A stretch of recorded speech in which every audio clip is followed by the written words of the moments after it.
अस्सलाम वालेकुम, मेरा नाम अतीकुर रहमान शेख है और आप देख रहे हैं अतीकुर रहमान शेख यूट्यूब चैनल। आज की इस वीडियो में हम आपको बताएंगे कि तरबूज अल्लाह रब्बुल इज़्ज़त का एक ख़ास तोहफ़ा और इनाम है। ये किस मौसम में पाया जाता है, इसकी कितनी अक़साम हैं और इसके खाने के क्या क्या फ़वाइद हैं और आका अलैहिस्सलातु वस्सलाम का तरबूज के बारे में क्या फरमाने वाली शान है। लिहाजा अगर ये वीडियो आपके लिए है, इस वीडियो को आप शुरू से आखिर तक मुकम्मल देखिए और ऐसे दोस्त अहबाब के साथ, ऐसे रिलेटिव्स के साथ ज़रूर इसको शेयर करें जिन लोगों के साथ हमारी बताई हुई जो कम्प्लिकेशन में तरबूज के फ़वाइद हैं, अगर वो इससे महरूम हैं, वो तरबूज को इस्तेमाल नहीं करते, नहीं खाना पसंद करते, ऐसे लोगों के साथ आप ज़रूर शेयर करें। अगर आप बात करना चाहते हैं कमेंट सेक्शन में मैसेज कर सकते हैं या आप नीचे दिए गए नंबर पे फ़ोन कॉल करके अपनी प्रॉब्लम के बारे में हमारे साथ डिस्कस कर सकते हैं। नाज़रीन, तरबूज जो है ये अल्लाह रब्बुल इज़्ज़त का एक ख़ास तोहफ़ा और इनाम है। अब इसको हम फल भी कह सकते हैं और इसको हम मौसमी सब्ज़ी भी कह सकते हैं। ये ऐसा अपने वक्त का, अपने मौसम का बादशाह फल है कि ये जो अपने वक्त का बादशाह फल जिसको हम समझते हैं, जिसको हम आम कहते हैं, आम के आने से पहले पहले जिसकी हुकूमत होती है या जिसका वक्त होता है वो है तरबूज। तरबूज हर आमो ख़ास की एक पसंदीदा एक फल है, एक पसंदीदा सब्ज़ी है। हर इंसान इसको बहुत खुशी के साथ, बहुत पसंदीदगी के साथ इस्तेमाल करता है। अब जो तरबूज है ये किस मौसम में हमें ज़्यादा देखने को मिलता है, इसकी जो अफजाइश है किस मौसम में ज़्यादा होती है, अगर आप इस पे गौर करेंगे, जैसा कि अल्लाह रब्बुल इज़्ज़त ने कुरान पाक के अंदर वाज़ेह अल्फाज में फरमाया कि गौर करने वालों के लिए निशानियां हैं। जगह जगह आप अगर गौर करेंगे, फ़िक्र करेंगे, तो आप सोचेंगे तो आपके लिए हर चीज़ में, अल्लाह रब्बुल इज़्ज़त की बनाई हुई चीज़ में आपको हिकमत और जो है उसके अंदर मसलहत दिखाई देगी। अब देखें, तरबूज की अफजाइश का जो थोड़ा सा हम प्रोसीजर अगर देखते हैं तो ये हमेशा हमें इसकी अफजाइश गर्मी के अंदर, सहराई इलाके के अंदर या रेतले इलाके के अंदर ज़्यादा देखने को मिलती है। गर्म और सहराई और रेतले इलाके में इसकी अफजाइश होती है। और आप देखें अल्लाह रब्बुल इज़्ज़त की कुदरत के ऐसे इलाके के अंदर जब इसकी अफजाइश होती है उसके बावजूद भी इसकी जो तसीर है वो इंसान के लिए गर्म और तर है। अब गर्म और तर होने का मकसद ये है कि ये आपके जिस्म के अंदर जाके ऐसे जितने भी एसिडिटी के मसाइल हैं, जितने भी आपके कॉन्स्टिपेशन के मसाइल हैं, जो कि आगे चल के हम आपके साथ डिस्कस करेंगे, इन सब के सब मसाइल को ये फौरी तौर पे हल करता है। एक बेहतरीन एंटीऑक्सीडेंट का काम करता है और आपकी एंटी इन्फ्लेमेटरी के लिए ये बहुत ज़बरदस्त एक फूड है, बहुत ज़बरदस्त एक फल है। इसका इस्तेमाल करने से इंसान को बहुत सारे जिस्मानी फ़ायदे हासिल होते हैं।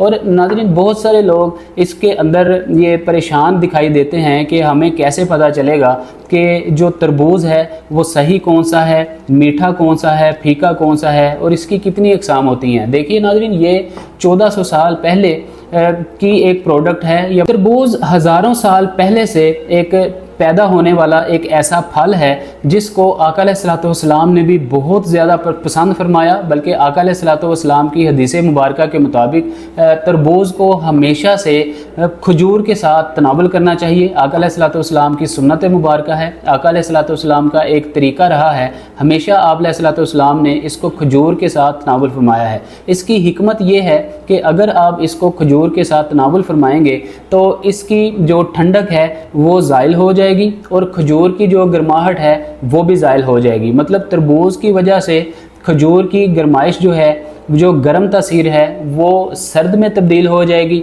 और जो तरबूज की सर्द तासीर है वो खजूर खाने के साथ जो है वो गर्म तासीर में तब्दील हो जाएगी और आपके जिस्म को कोई मुज़र सेहत इसके असरात नहीं पड़ेंगे। आपकी सेहत भी ठीक रहेगी और आपके जिस्म की मुख्तलिफ़ किस्म की जो रिपेयरिंग है वो उसमें करने में ये बहुत ज़्यादा आपको हेल्पफुल रहेगा। इसलिए नाज़रीन, आका अलैहिस्सलातु वस्सलाम की हदीस मुबारका अगर सुनने अबू दाऊद से, सुनने इब्ने माजा से भी अगर देखा जाए तो आप अलैहिस्सलातु वस्सलाम ने इसके बारे में बहुत ज़्यादा इरशादात फरमाए, तरबूज को इस्तेमाल करने की बहुत ज़्यादा तलकीन फरमाई। अब मसला यहाँ पे आता है, जो लोग तरबूज को निहार मुँह इस्तेमाल करते हैं उनको पता नहीं होता कि इसको हमने किस तरीके से इस्तेमाल करना है।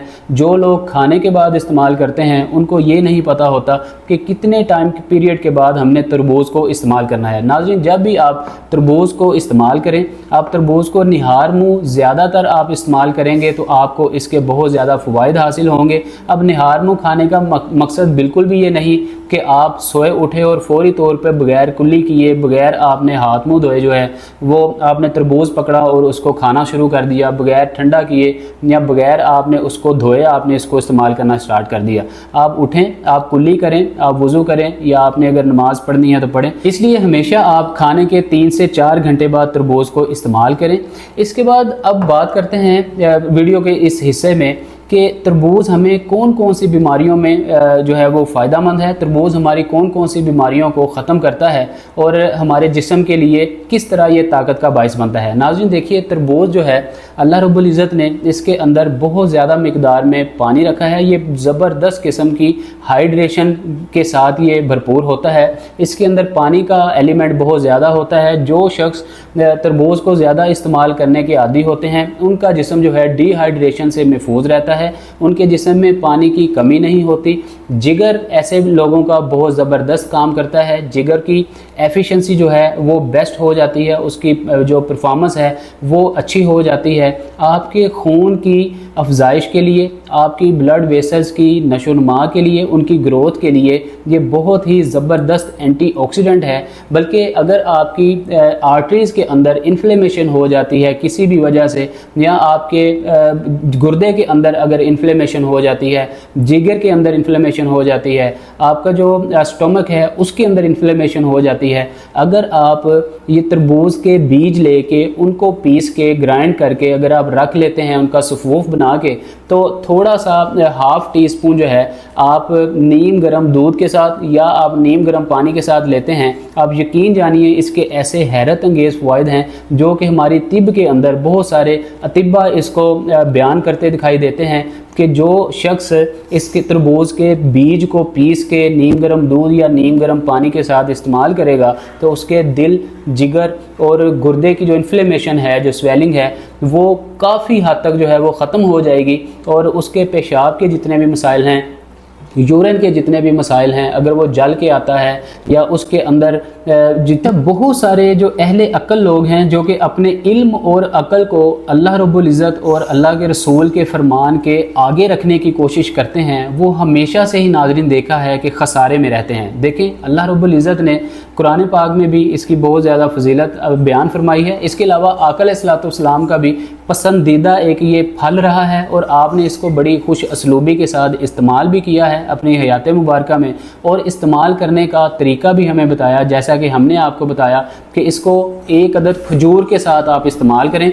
जब आप खजूर के साथ इसको इस्तेमाल करेंगे तो आपको इसके बेहद फ़वाइद जो हैं वो देखने को मिलेंगे। अब अहले अक्ल लोग ये इतराज़ करते हुए दिखाई देते हैं कि जो शुगर के पेशेंट्स हैं अगर वो खजूर के साथ इस्तेमाल करेंगे ये तो बहुत ज़्यादा इसकी जो है वो बढ़ जाएगी। देखें, आका अलैहिस्सलाम को बिलाशुबा इस चीज़ का इल्म था और आपको भी पता था कि इसको इस तरह इस्तेमाल करके शुगर के, डायबिटिक जो पेशेंट्स हैं या आपके जितने भी हेपेटाइटिस सी के, बी के, अब तो ए भी आ गया अल्लाह माशाल्लाह, या जो यरकान के पेशेंट हैं उनके लिए ये बहुत ज़्यादा मसले क्रिएट कर सकता है। लेकिन आका अलैहिस्सलाम ने ये जो तरीका बताया, आज की साइंटिफिकली जो है लोग इस बात को तस्लीम करने पे मजबूर हैं, मानने को मजबूर हैं कि बिलाशुबा ये जो खजूर के साथ तरबूज का इस्तेमाल है ये बिल्कुल आपकी शुगर को, डायबिटिक, आपके जितने भी जो आपकी क्रोनिक डिजीज़ हैं उनको किसी सूरत में भी उनमें इजाफा नहीं करता। इसके अलावा तरबूज एक कब्ज़ कुशा फल है और सब्ज़ी है। जो इंसान तरबूज को ज़्यादा इस्तेमाल करता है उसके जितने भी कॉन्स्टिपेशन के मसाइल हैं, बल्कि दायमी जो कब्ज़ का मसला है वो भी हल हो जाता है अगर इसका पानी आप इस्तेमाल करेंगे। इसको छान के अगर पानी इसको पिएंगे, सुबह शाम दोपहर आप इसका पानी लेंगे खाने के 2-3 घंटे के बाद, तो लोगों को जो दायमी कब्ज़ होती है, पुरानी से पुरानी जो कब्ज़ होती है, जो कि बहुत सारी अद्वियात इस्तेमाल करने के बावजूद भी ठीक नहीं हो पाती, तो आप यकीन जानिए जानिए कि इसका पानी गाहे बगाहे इस्तेमाल करने से कुछ ही दिन आप इसका पानी इस्तेमाल करें तो आपकी जो दायमी कब्ज़ है वो भी ठीक हो जाएगी। इसके अलावा निज़ाम इंहज़ाम में ये बेहतरीन एक टॉनिक का काम करता है। जिस बंदे को भी बदहज़मी का मसला है, उसकी खुराक सही तरीके से डाइजेस्ट नहीं हो पाती, जो उसकी खुराक है वो सही तरीके से हज़म नहीं हो पाती, उसको खट्टे डकार आते हैं, वॉमिटिंग, कै या मतली का बहुत ज़्यादा मसला रहता है, उसको हवा का पेट के अंदर बहुत ज़्यादा मसला रहता है, ऐसे लोगों के लिए ये बेहतरीन टॉनिक का काम करती है। ये आपकी हीलिंग करती है अंदर के सारे मामलात को। तो आप तरबूज को जो है वो गाहे बगाहे इस्तेमाल किया करें। तरबूज के बहुत ही ज़्यादा फ़वाइद हैं।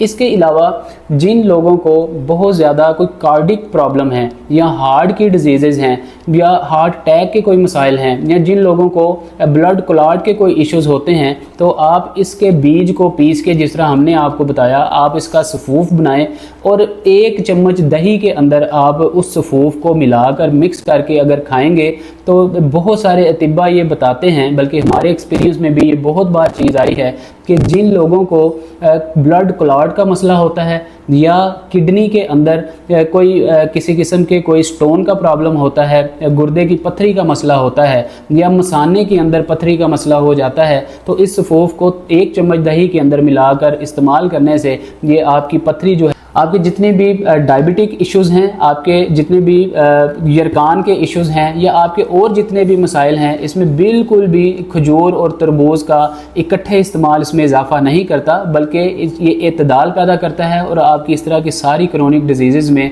कमी वाक़ करता है काफ़ी हद तक। आज के जितने भी साइंसदान हैं, जितनी भी मेडिकल हमारी टीम्स हैं, लोग हैं, वो आज की रिसर्च इस चीज़ को मानने पे मजबूर है कि इस तरह इस्तेमाल करने के बहुत सारे फ़वाइद हैं। लिहाजा जितने भी शुगर के मरीज़ हैं, इस बात को बिल्कुल आप जहन से निकाल दें।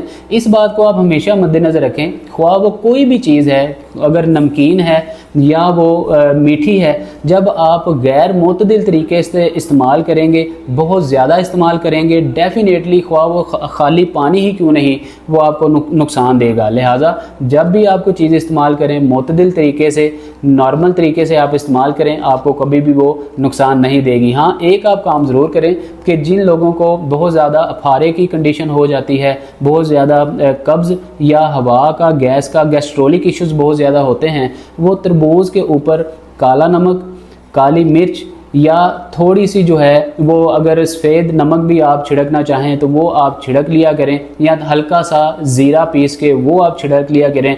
तो वो अब जब आप डाल के तरबूज इस्तेमाल करेंगे तो आपके सारे गैस्ट्रोलिक जो इश्यूज़ हैं वो हल हो जाएंगे। लिहाजा उम्मीद करते हैं आपको ये वीडियो पसंद आई होगी। आप इस वीडियो को अपने रिलेटिव्स के साथ, अपने दोस्त अहबाब के साथ ज़रूर शेयर करें। बेल आइकन को प्रेस करके चैनल को ज़रूर सब्सक्राइब कर लें।